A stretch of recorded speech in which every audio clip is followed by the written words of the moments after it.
Bismillahirrahmanirrahim. Assalamualaikum warahmatullahi ta'ala wabarakatuh. Kaum muslimin yang dirahmati Allah, semoga Allah senantiasa curahkan segala rahmat, segala nikmat yang berkepanjangan dan tiadakan berhujung dari dunia hingga akhirat kelak insyaallah. Dan apa yang kita buat menjadikan sebuah amal saleh dan yang akan menjadikan sebuah syafaat bagi kita di akhir yaumul kiamah kelak insyaallah. Amin amin Allahumma amin. Hari ini saya akan mengupload sebuah video di mana seorang misionaris, ya, kepala misionaris Asia, beliau Allah lembutkan hatinya dan menerima hidayah, di mana beliau satu keluarga pada akhirnya memeluk Islam dan meninggalkan agama dahulunya, yakni Kristen, di mana beliau ditugaskan untuk memurtadkan kaum muslimin yang ada di Indonesia. Demikian videonya. Assalamualaikum warahmatullahi wabarakatuh. Alhamdulillahirabbil alamin. Wassalatu wassalamu asrafil anbiya'i wal mursalin wa ala alihi washabihi ajmain. Amma ba'du.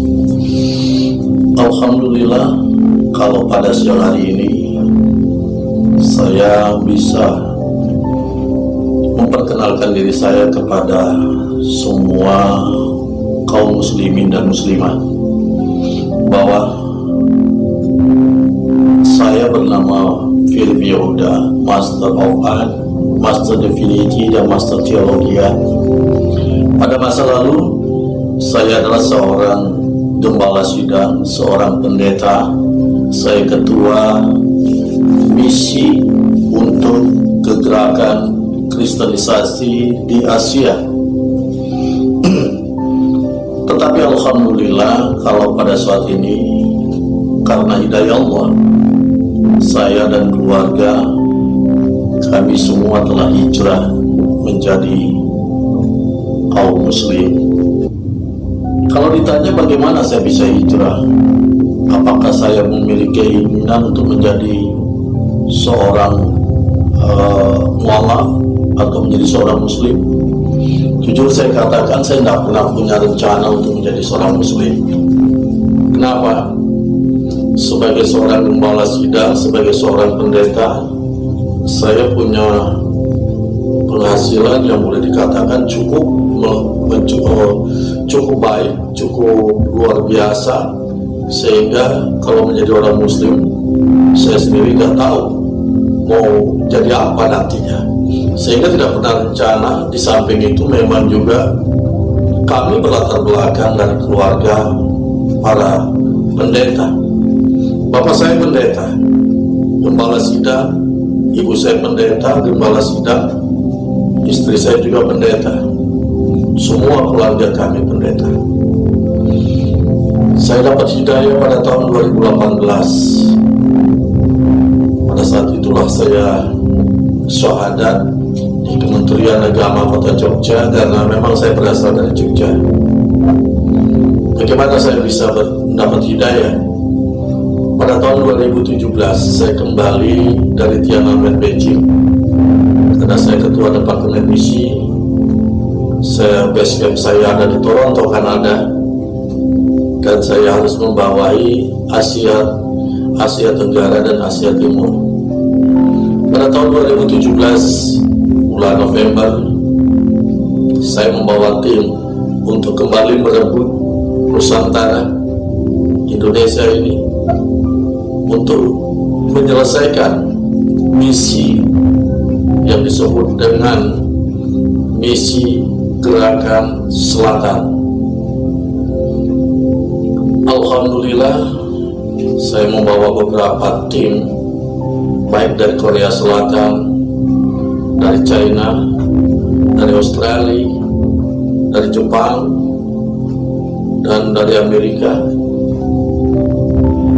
Tapi rupanya perjalanan ini memiliki kehendak lain dari Allah. Begitu kami sampai di Indonesia, saya bersama istri, kami pulang dulu. Kami kembali untuk bersilaturahmi dengan keluarga, untuk bertukar pikiran dengan orang tua, tentang rencana dan gerakan misi besar-besaran ini. Adalah satu kebiasaan di dalam kehidupan kami, di dalam tim misi. Setiap pukul 2 sampai pukul 5 subuh, kami selalu mengadakan gerakan kegiatan praise and worship, pujian dan penyembahan. Pada saat saya bersama istri dan anak-anak sedang praise and worship, kami selalu mendengarkan ada suara orang yang mengaji. Padahal pada saat itu kami ada di kapel, di mana kapel itu, lingkungan kapel di tempat kami ada pada saat itu semuanya lingkungan Kristiani, sehingga tidak mungkin ada satu masjid dan tidak ada pondok pesantren di lingkungannya. Nah, setiap kami praise and worship, pujian penyembahan dari jam 2 sampai jam 5 subuh itu, pada saat kami sedang mengangkat pujian, selalu kami dengar ada suara orang itu melantunkan satu nats yang diambil dari surat Al-Ikhlas, di mana selalu kami dengar orang ngaji mengatakan Qul huwallahu ahad Allahu samad, itu sampai selesai, dan itu terus menerus terjadi selama hampir 3 bulan. Nah, dengan keadaan demikian, lama-kelamaan istri saya tidak kuat. Istri saya seorang pendeta yang membawahi dan menuntun para kaum wanita di organisasi para misionaris. Istri saya bilang, kalau begini terus-terusan, saya tidak mampu. Sepertinya ini kehendak Tuhan bahwa kita harus berpindah. Saya bilang, apa alasanmu? Dia katakan, coba kita kembali introspeksi diri, bahwa di lingkungan kita ini tidak ada masjid, tidak ada pondok pesantren, tidak ada musola. Lantas dari mana itu suara? Saya bilang, kalau kita mau pindah agama karena mendengar suara ini, ayat ini terus menerus, dan anehnya setiap kita lagi praise and worship, saya bilang gitu, pertanyaannya sangat sederhana. Nanti kalau pindah agama, masuk menjadi orang Islam, dalam dunia Islam aku menjadi apa? Pertama. Yang kedua, di dunia Islam siapa yang menggaji saya? Yang ketiga, akan terjadi perang berata yuda antara kita dengan keluarga, dan yang pasti dalam komunitas saya akan terbuang. Saya bilang sama istri, kamu tahu teman-teman saya banyak yang selalu mendukung kita, para konglomerat yang selalu menyupport dalam perjalanan misi-misi kita banyak. Saya selalu kalau umpamanya mau misi, saya tinggal kontak mereka dan katakan, pendeta Yehuda ini mau pergi ke sana, butuh biaya sekian-sekian, dan mereka selalu siap. Nah sekarang pikirkan kembali, kalau kamu bilang kita harus hijrah, harus pindah agama hanya karena hampir 3 bulan ini mendengarkan suara orang ngaji ini, apa sudah kamu renungkan semuanya? Akan tidak ada apa-apa dan akan kehilangan semuanya. Alhamdulillah pada saat itu yang menguatkan hati untuk akhirnya hijrah. Istri saya tetap ngotot, tetap kekeh. Dia bilang kalau papa tidak mau hijrah, ya sudah, mama saja yang hijrah sendiri. Insya Allah anak-anak mau ikut hijrah.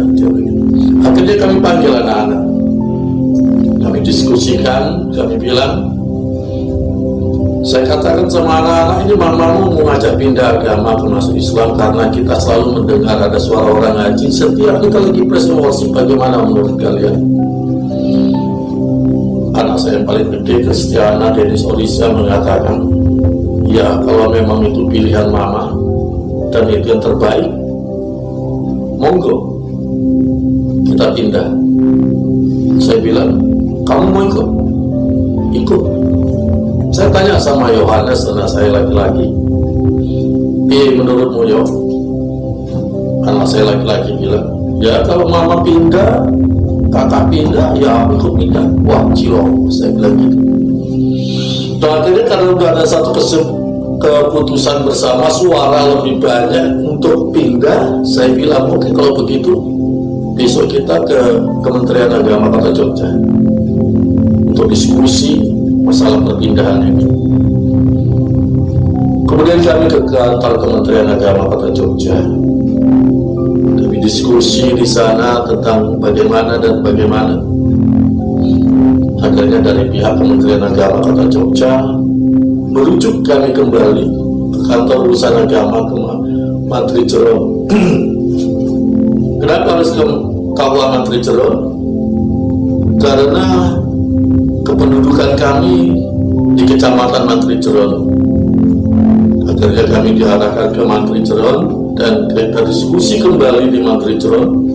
Diambil satu kesimpulan bahwa hari itu juga kami akan syahadat. Melalui perjalanan syahadat di Kementerian Mantri Jero, setelah itu sampai akhirnya tahulah semua keluarga bahwa kami sudah syahadat dan perang Bratayuda itu pun terjadi. Sampai akhirnya kami ribut dengan keluarga, kami menyingkir dari Jogja dan alhamdulillah kami hijrah ke kota Bandung. Dan di kota Bandung ini pada saat kami sampai, kami hanya pakai pakaian melekat di badan. Tapi disitulah ironinya dan romantika dalam kehidupan berhijrah. Sampai akhirnya kami bertemu dengan Badan Amil Zakat Nasional Basnas Provinsi Jawa Barat, dan kami mendapatkan bantuan dari Basnas sehingga kami sekarang ngontrak di kota Bandung ini, semua juga atas peranan Basnas Provinsi Jawa Barat. Dalam perjalanan itu sampai akhirnya kami pun bertemu juga dengan Mualaf Center Basnas.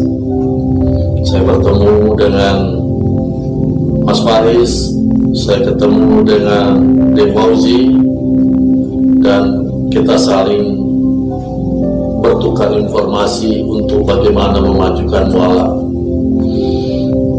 Alhamdulillah kalau pada saat ini akhirnya mualaf Center Basnas sudah berjalan, dan secara pribadi saya pun siap untuk mendukungnya, sehingga dengan demikian kehidupan daripada dakwah Islami bisa berjalan dengan baik. Alhamdulillahirrabbilalamin, saya sekarang juga menghimpun para mu'alaf dalam kegiatan mu'alaf community. Kami berkumpul untuk memperdalam iman Islam melalui kajian-kajian, tetapi yang paling fokus adalah kajian tentang Islam dan Rasulullah Sallallahu Alaihi Wasallam melalui perspektif daripada kitab Injil, di mana ada nubuatan-nubuatan dan ramalan-ramalan di dalam kitab Injil sendiri yang berbicara tentang Islam dan Rasulullah. Nah, dari situlah saya berkomitmen untuk berkontribusi di dalam Islam, dalam menjalankan dakwah Islamnya. Kenapa? Karena kalau kita lihat kegerakan kristenisasi di Indonesia ini sudah sangat luar biasa dan butuh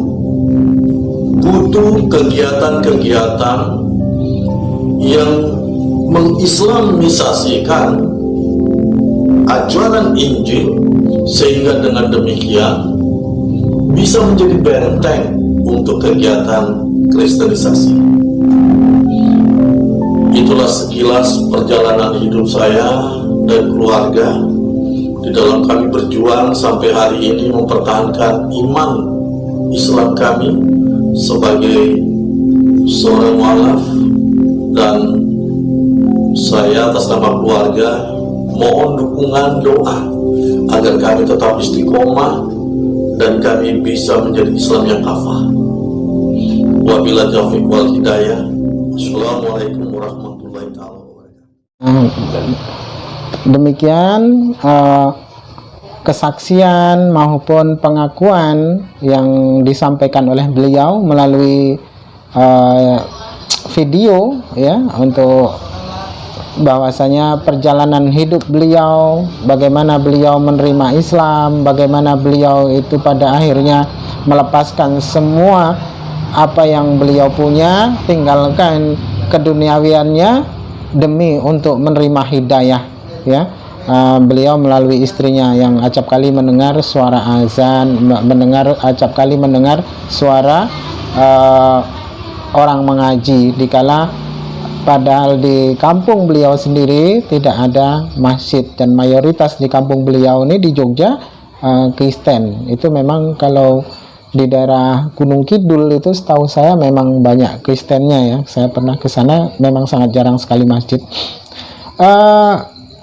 Kaum muslimin yang mendukung channel saya, yang menonton video saya, yang acap kali komen, ya, memberikan komentar, memberikan likes, ya, memberikan dukungan dan subscriber semuanya, saya ucapkan banyak-banyak terima kasih atas segala apa yang kaum muslimin berikan pada channel saya. Semoga Allah gantikan dari segala apa yang saudara kaum muslimin berikan pada channel saya. Allah gantikan jannah, Allah gantikan segala sesuatu apa yang menjadi munajat saudara kaum muslimin dipermudahkan dan Allah kabulkan tanpa harus bersusah payah, dan Allah akan bayar lunas. Seandainya pun tidak diberikan secara lunas, barangkali Allah akan siapkan jannah, di mana para kaum muslimin telah mendukung channel saya, di mana channel saya ini saya buat untuk menghalau para murtadin ataupun orang-orang yang mempunyai kepentingan di dalam memurtadkan umat Islam, khususnya para misionaris. Demikian yang dapat saya sampaikan hari ini, dan tak lupa pula saya bertitip pesan, jaga keluarga, jaga buah hati, jaga lingkungan, jauhkan mereka dari sentuhan api neraka, jauhkan mereka dari pemurtadan, dan jaga mereka jangan sampai masuk ke dalam kekafiran yang akan merugikan semua orang, ya. Artinya jika mana di dalam lingkungan kita ada yang murtad, kita tahu dan kita tidak menghalaunya, maka kita pun ikut berdosa, ya. Demikian video yang dapat saya sampaikan hari ini. Akhir kata dengan video ini saya akhiri. Wassalamualaikum warahmatullahi taala wabarakatuh.